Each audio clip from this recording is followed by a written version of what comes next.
വനാതിർത്തിയോട് ചേർന്നുള്ള കൃഷിയിടങ്ങളിലെ വിളകൾ മാറ്റാൻ പ്ലാന്റേഷനുകൾക്ക് വനംവകുപ്പ് നിർദ്ദേശം നൽകും. വനാതിർത്തിയിലെ കൃഷിവിളകൾ കാട്ടാനകളെ ആകർഷിക്കുന്നുവെന്നാണ് വനംവകുപ്പിൻ്റെ കണ്ടെത്തൽ. കാട്ടാനകൾ നാട്ടിലിറങ്ങുന്നതിന് കൃഷി രീതിയിലെ മാറ്റവും കാരണമാകുന്നു. ഇടവിളകളായി കൂടുതൽ കൃഷി ചെയ്യുന്നത് പൈനാപ്പിളും വാഴയുമാണ്. ഫലവർഗ്ഗങ്ങളുടെ ഗന്ധം ആനകളെ ആകർഷിക്കുന്നുവെന്ന് വനംവകുപ്പ്. 24 പ്രൈം ടൈം ബ്രേക്കിംഗുമായി AV ജയശങ്കർ ചേരുന്നു പത്തനംതിട്ടയിൽ നിന്ന്.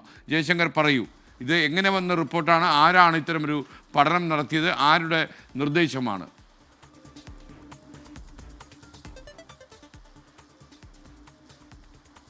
സംസ്ഥാനത്ത് ഈയിടെയായി ഈ കാട്ടാനകൾ നാട്ടിലിറങ്ങി വലിയ തോതിലുള്ള പ്രതിസന്ധികൾ സൃഷ്ടിക്കുന്നുണ്ട്. ഈ ഘട്ടത്തിലാണ് വനം വകുപ്പ് ഇതുമായി ബന്ധപ്പെട്ട് ആഭ്യന്തരമായി ഒരു പഠനം നടത്തിയത്. ആ പഠനത്തിലാണ് ഇത്തരത്തിൽ ഈ ആനകളെ ആകർഷിക്കുന്ന തരത്തിലുള്ള ഇടവിളകൾ ഈ വനാതിർത്തിയോട് ചേർന്ന് വ്യാപകമായി കൃഷി ചെയ്യുന്നു.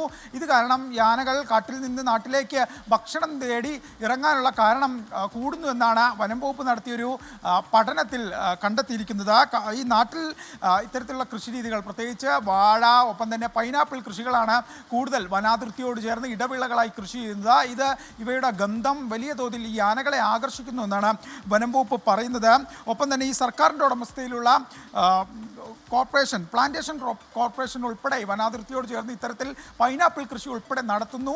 വലിയ തോതിൽ ഇത്തരത്തിൽ മൃഗങ്ങളെ ആകർഷിക്കുന്നു എന്നാണ് വനം വകുപ്പ് ഇതിൽ നിന്ന് വ്യക്തമാകുന്നു. ഒപ്പം തന്നെ ഇത്തരത്തിലുള്ള കൃഷികൾ ഒഴിവാക്കണം എന്നാവശ്യപ്പെട്ടുകൊണ്ട് ഇത്തരം പ്ലാന്റേഷനുകൾക്കും എസ്റ്റേറ്റുകൾക്കും ഒക്കെ വനം വകുപ്പ് ഉടൻ തന്നെ ബന്ധപ്പെട്ട രീതിയിൽ കത്ത് നൽകുമെന്നാണ് നമ്മൾ മനസ്സിലാക്കുന്നത്. അങ്ങനെ ഈ ആനകൾ കാട്ടിൽ നിന്ന് ഇറങ്ങി നാട്ടിൽ വലിയ തോതിൽ പ്രശ്നങ്ങൾ സൃഷ്ടിക്കുമ്പോൾ അതിലൊരു കാരണം ഇവയെ ആകർഷിക്കുന്ന, ഇവൾക്ക് ഇഷ്ടപ്പെട്ട മധുരമുള്ള പഴങ്ങളാണ്, അല്ലെങ്കിൽ കൃഷിരീതികൾ എന്നാണ് വനം വകുപ്പ് ഏറ്റവും ഒടുവിൽ പറയുന്നത്.